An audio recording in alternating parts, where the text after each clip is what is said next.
Hello mga kabayan, magandang gabi. Ayan po, tapos na po, ano ba ngayong petsa ngayon? January 27. Ayan po, malapit na naman ang end of the month na aming hinihintay-hintay ng mga inday. So, ito ngayon, dahil wala po akong ma-vlog sa inyo, di ako nakakalabas. Ito po, mamamlansya na lang ako. Ito paplansyahan ko. Ayun, ito na-plansya ko na. Pampalit namin to bukas kasi bukas general cleaning every Sunday po. Every Sunday general cleaning po namin. Yan, ito pa plansyahin ko. Yan. Ito yung higaan ko, yan, higaan ko. Yan. Ito yung damit ko, uniform ko. Titiklopin ko yan mamaya. Ito plansyahin ko. Buti konti na lang to ngayon. Yan, wala lang laman ang mga basket. Ito lagay na yan sa mga cabinet. Ito sa kasama ko na higaan. So, mga kabayan, ito, samahan nyo ako mamlansya ng mga damit. Pero hindi pa ako tapos hindi pa ako tapos ng bedsheet. Ito. Unahin ko muna itong bedsheet. Unahin ko muna ito, mga kabayan.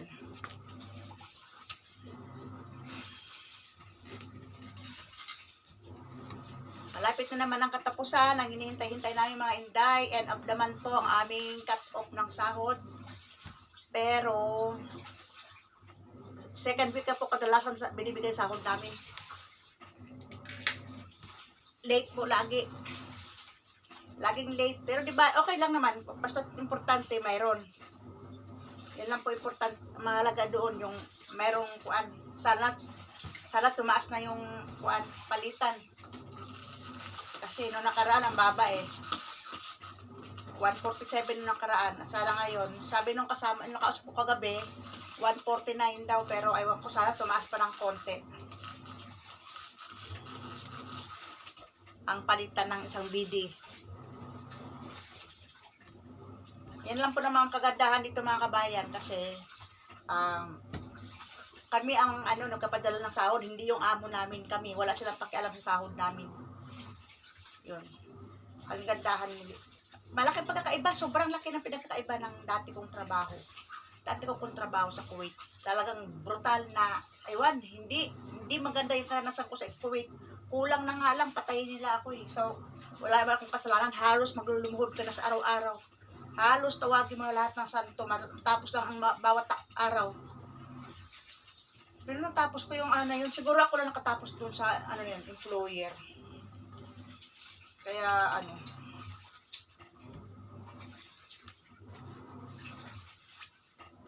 plansahin ko to, kulang pa ako ng, mayroon na doon ito, mayroon isa, dalawa, tatlo, so mayroon tatlo na dyan, pero ito hindi ko muna ito gagamitin, sa next week na lang ito, para terno-terno sila doon, pare-parehas ba ng kulay ang mga bata ng kuan. Pero hindi, pare-parehas ng design pero magkakaiba ng kulay. Next week na lang. So kailangan ko pa yan dalawang set. Dalawang set pa yung paplansyahin ko. Ito, at saka ito. Yan po mga kabayan. Kailangan kuan. Sana makaipon ako.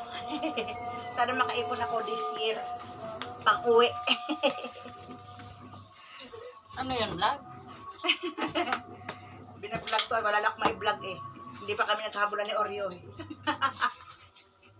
Mag-alas 7 na. Yan. Sos Maria. Bakit?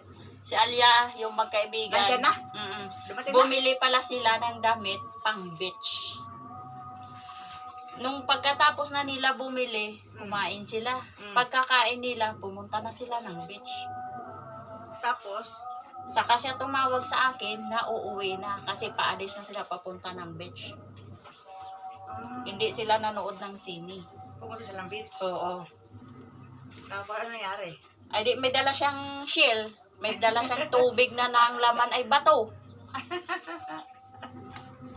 Nakakaloka. Kaya si Luca hindi rin nag-imik dahil nila yon, usapan na. Ang nanay din ang kasama ng siguro nanay ni Elizabeth o nanay na. Nagmamarites kami na aking kasama. Tapos, Nahihilo ako. anak ko, baka high blood ka. Yan po aking kasama, nagkamarites kami. Lumabas kasi yan sila kanina. Lumabas siya tapos pinauwi ng alaga niya. Pinauwi siya. Pagdating dito, sinermona ng katakot-takot na wala namang Kwenta-kwenta. kwenta-kwenta. Ganun ang buhay namin dito. Ako nga, kakatapos ka lang din sermonan eh. Hindi ko lang naintindihan mabuti yung sinabi niya kasi nagmamasin ako eh. Nagsasalita siya, nagmamasin ako, biglang siyempre hindi ko masyado naintindihan lahat ng sinabi niya dahil maingay yung machine. Abay, takot na. Palibasa kasi lokering nga eh. May siya, may something ba? Kaya unawain na lang talaga. Pero sabi naman ng karamihan, lahat naman daw talaga may something. Kahit Karamihan daw may something. May Pero lahat sa naman kanya, ang something niya may laman pang kahit konti ba na awa. Yung may puso pa rin naman. Pero ang puso niya nandyan pa. Yung lamang ang nasa utak sang sa puso. ay, naku, Diyos ko. Ganito talaga buhay namin. Nahihilo ako. Tiis na lang, tiis sa mga sermon. Akala ng pamilya namin, okay kami, masaya kasi nakatawa kami lagi sa video. Masaya kami lang dalawa. Kasama yung kagrupo namin sa pupo.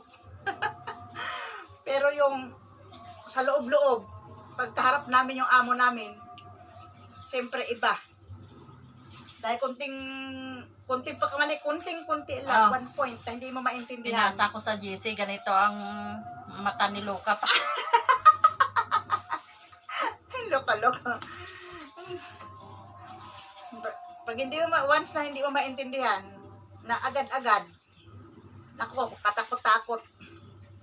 Sinabihan nga ako ngayon, ika-cancel na niya ang papers ko, ibabalik niya ako eh. Okay, maganda nga yun, ipanibagong kontrata. Panibagong kontrata, wala lang uwian sa Pilipinas. Kasi, hindi naman lahat na okay naman to dito, pero baka may okay pa din. Kasi, pwedeng maging mas okay, pwedeng mas pangit. Pwede, pero mas marami naman ako narinig ng maganda rin eh. May mga, sila, kumbaga, imbes na ipamigay sa charity yung mga pambigay na sa kanila, marami. Kaya dito, patago pa lang namin kinukuha yung pambigay sa charity. Patago pa, para magkaroon kaming amin. Tiis-tiis lang ang mga inday, ganun lang talaga ang buhay. Wala kayong magagawa. Ay, nako. Yan po. Nandun sila ngayon sa baba. Sweet-sweetan at may kailangan. Lapit na birthday. Birthday ng Luca. Kaya nga, malapit na birthday, may kailangan. May kailangan. Ana-ana. Paana-ana siya para bigyan. Ana-ana daw. Ano nga yung klase ana-ana? Anong klase ng ana? Iyot-iyot. Ay, basos! Ayot. Ay, pasaway. Ang ana-ana, yun pala yan. Wala talaga to. Pampalipas namin guys sa oras dito. Pampasaya namin yung pupo. Yan, pupo live. Extra income. Yan ang pampalipas namin dito ng oras. Para malibang kami, hindi kami maboring. Hindi kami maboring hindi namin isipin yung pamilya kasi pag isipin mo lagi ang pamilya, ma-stress ka eh. Ma-stress ka. Nandiyan, pwede naman matawagan anytime, pwede mong tawagan pamilya mo kasi dito naman, may hawak mo lahat, hawak mo yung cellphone mo. Pero ibig sabihin, wala ka namang kuhan kasi nandito malayo ka nga. Kaya mabuti nila may populide. Pantanggal stress. Ay, akala ng pamilya namin, okay kami kasi tawa kami ng tawa. Sa harap lang yun ng kamera o kaya pag kami lang dito. Pero pag nandyan sa loob ng bahay, wala yan. Kala mo mga santo kami. Kala mo mga santo kami. Dulang kami sa taon. Ba't dumating na ba? Ayan mga kabayan, yan. Ganito kami. Ayan. Malapit na ang time para for tasking. Ito po, ayan. Hindi ba yung gagamitin? Hindi niya ito gagamitin, oh? Baka hindi. Hindi, siguro no, kasi hindi naman nagsabi, no? Sige po mga kabayan, salamat po. Malapit na po ang end of the month, ang aming hinihintay. Ayan po, salamat. Maraming salamat mga kabayan. Thank you.